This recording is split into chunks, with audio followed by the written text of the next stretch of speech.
ngazitshela ukuthi angiyilapho mina enkonzweni, mina angiyilapho mina. Ngangiyiqhalaqhala ngaleya ndlela yokuthi abantu bengazibuza ukuthi kwenzeka kanjani lokhu, ukuthi uyaphuma emzimbeni ushiye umzimba, uzizwa kanjani ukuthi uhambe endaweni enjalo.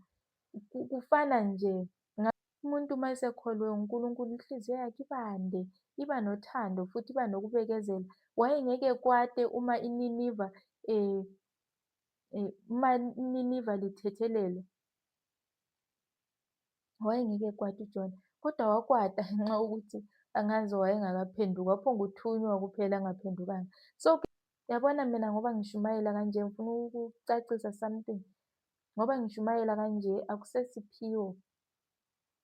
Kungasebenza yebo njengesiphiwo, kodwa okwamanje ngiyatshelwa okufanele ngikwenze, ngiyafundiswa okufanele ngikukhulume bese kuthiwa ukukhuluma.